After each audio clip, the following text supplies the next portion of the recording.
आला वसंत मलाही फुलू दे, आला वसंत मलाही फुलू दे, तपत्या रानात पळस आनंदी शिकवंती मलाही मिळू दे, तपत्या रानात पळस आनंदी शिकवंती मलाही मिळू दे. पाहुनी रंगछटा किरणे ही मनी लाजती, पाहुनी रंगछटा किरणे ही मनी लाजती, गंध त्याचा भृंग चाळतो, गंध त्याचा भृंग चाळतो, कीर्ती या रमणीय ज्वालेची चौफेर गाजती, कीर्ती या रमणीय ज्वालेची चौफेर गाजती.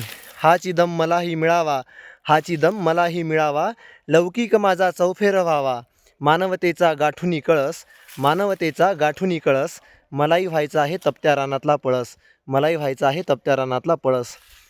त्याच साराची ही कविता आहे छोटीशी, जी मला या पळसाच्या वृत्तीमुळे, त्याच्या गुणामुळे रचायला मिळाली. तर कविता आवडली असेल तर शेअर करा, लाईक करा आणि हाईप करायला विसरू नका आणि चॅनल सबस्क्राईब करा.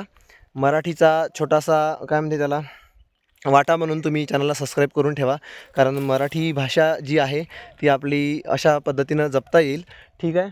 तर तुम्ही पाहू शकता पूर्ण रानात पळसच फुललेला आहे, सर्व पानझड झालेली आहे, बाकीच्या झाडाची सगळीकडे रखरख आहे.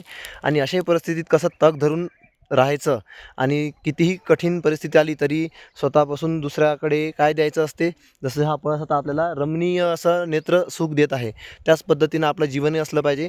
आपण कितीही दुःखी असलो तरी आपल्यापासून दुसऱ्याला त्रास होता कामा नये, आपलं दुःख आपण सहन करायचं आणि समोरच्याला आपल्यापासून पॉझिटिव्ह व्हेव्ज गेल्या पाहिजे, सकारात्मक ऊर्जा आपल्यापासून समोर गेली पाहिजे. असाच हे पळस आपल्याला शिकवतो आणि जीवनही तसंच आहे, तसंच जगलं पाहिजे. तर व्हिडिओ आवडला असेल तर लाईक करा, शेअर करा आणि एकदा सांगितलं त्याप्रमाणे हाईप करायला विसरू नका. धन्यवाद.